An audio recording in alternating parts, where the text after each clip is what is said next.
Hi, I'm Brother Sani Hagos, former pastor, now presenter. Welcome to our channel, Correct Me If I'm Wrong. Ngayon po, itutuloy ko po yung thoughts ko noon na iwan ko kasi parang bitin, ano. Ang nasabi ko po doon nung una ay ang Juan 1:1, John chapter 1 verse 1. Nagtuturo po ito sa atin ng dalawang persona na magkasama sa simula. At ang tawag po sa kanila ni John ay Logos o no other than the Son of God o yung God na tinatawag God the Father. Ang Logos sa huling bahagi po ng verse ay dinescribe po siyang God. The Word was God. Yun po ang pag-describe sa kanya ni John. Kaya, ano po ibig sabihin yan? Ang nature po ng Logos o ng Word, yun din po ang nature ng God na kanyang sinasamahan. At yun din po ang nature niya. Magkaiba po silang persona, pero magkapareho po yung nature nila. Yun po ang ibig sabihin ng text na ito. Now, ito pong dalawang persona na ito po ay magkasama sa simula. Magkasama po sila bago pa ang simula as indicated by the imperfect tense ng was. Tapos sigurado po tayo, magkasama rin po sila pagkatapos ng simula. Kasi hindi nga po naghihiwalay ang Diyos eh. Hindi naghihiwalay ang God the Father at God the Son. Hindi po sila naghihiwalay. Lagi po silang magkasama. Ngayon, verse 2, inulit lang po yung thought sa verse 1. He was with God in the beginning.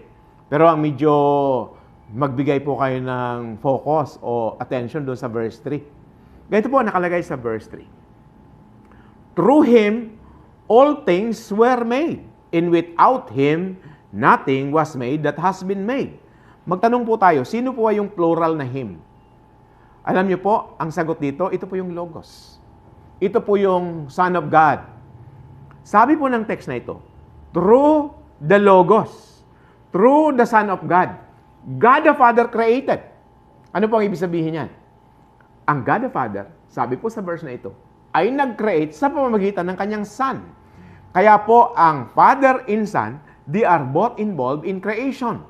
Ngayon, parang malapit na natin yata masagot itong sinasabi doon sa Genesis. Sino nga po ba yung plural na Diyos? Plural na creator na sinasabi ng Genesis na in the beginning, God created the heavens and the earth. Sino po ba itong God na Elohim at plural creator? Sa Juan po, sinasabi na yun po yung Logos. Sinasabi na yun po yung God the Father na sinasamahan ng Logos. Pero parang kulang ng isa. Kasi kung ang Diyos po ay 3 person, nasaan yung isa? Ay binanggit po doon sa Genesis. The Spirit of God, the Holy Spirit, was hovering over the waters. Alam niyo po, ang Holy Spirit ay tinawag siya ni Christ na Allos. Doon po yan sa John chapter 14 verse 16. Sabi ni Christ, I will send to you another comforter. Ang salita pong another sa Greek ay allos. Ang ibig po sabihin ng allos ay parehas na parehas, na parehas, parehas na hindi parehas. Alam niyo po, ang Holy Spirit at si Jesus magkaibang person. Pero magkaparehas po sila ng nature. Kaya parehas, na parehas, na parehas. Yan po yung alos na ibig sabihin. Ang sinasabi ni Christ, tingnan niyo ako. Yung Holy Spirit na ipapadala ko, manggagaling sa God the Father, ay parehas na parehas ko yun. Kung ano ako, ayun din siya. Kaya ito pong mga persons na ito na aking nabanggit. Ito po yung plural creators na sinasabi sa Genesis. God the Father, God the Son, God the Holy Spirit. At ito pong mga personang ito. Ito po yung tinasabing iisang Diyos at 3 persona na tinatawag sa simbahang Katoliko na Santissima Trinidad. Alam niyo po, sa Biblia, hindi ginamit ang salitang Santissima Trinidad. Pero ginamit po sa Biblia ang salitang Elohim. Alam mo, ang Elohim at ang Santissima Trinidad seems to be synonymous. At parang iisang salita lang nga lang. Ang ating mga church fathers sa simbahang katoliko, para bang kinaklaro lang nila sino yung Elohim na yun at yun ay ang Santissima Trinidad. Now, ito pong pagtuturo at paniniwala sa Santissima Trinidad, ito po'y napaka-importanting paniniwala. Gaya po ng sinabi ko kanina sa noong sa naglipas kong video. Magigiba po ang Kristyanismo kung wala po ang turo ng Santissima Trinidad. Wala pong tunay na Kristiyano na hindi po naniniwala dito. Maliban na lamang doon na sa mga taong hindi tunay na mga Kristiyano, parang Kristiyano lang siguro. Sa akala nila tunay sila, pero sa totoo, baka hindi naman. Kasi ang tunay po na Kristiyano ay naniniwala sa Santissima Trinidad. Kasi ang Santissima Trinidad, alam niyo po ba kung sino ang nagsimulang magturo nito? Ay ang Panginoong Hesukristo mismo.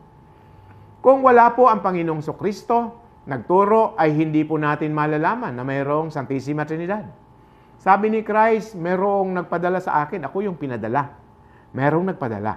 At ang nagpadala sa kanya, ang tawag niya Ama. At hindi sila naghihiwalay na dalawa.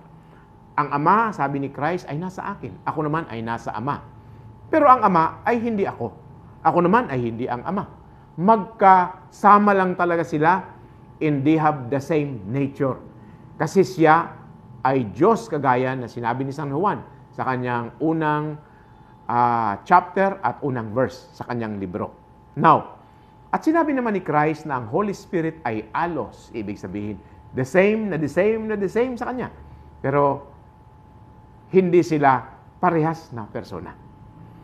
So mga kapatid, dito po sa ating episode ngayon, sana naging maliwanag po sa inyo kung ano ang ibig sabihin ng Santissima Trinidad.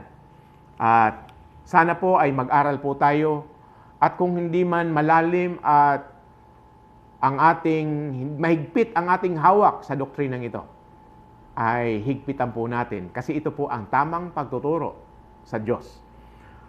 Ang simbahang katoliko ay hindi kailanman nagturo na ang Diyos ay tatlo. Ang Diyos po ay iisa lamang, pero ang Diyos po ay tatlong persona. Paano po ang tatlong persona na Diyos ay naging iisang Diyos?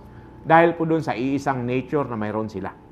Kung ano po ang nature ng God the Father, yun po din ang nature ng God the Son. At yun din po ang nature ng God the Holy Spirit. Ngayon, kahit isa lang sa kanila ang makikilala mo, silang tatlo ay makikilala mo na.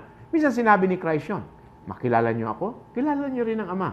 Kung makilala niyo po si Christ, kilala niyo rin ang Espiritu Santo. Dahil ang tatlo nga po, ang tatlong persona nga po, ang tatlong personang Diyos, na iisang Diyos lamang, ay tatlong persona sila, pero iisang Diyos lamang sila, dahil iisa lang ang nature nila. So, sana naintindihan niyo po ng maliwanag yun.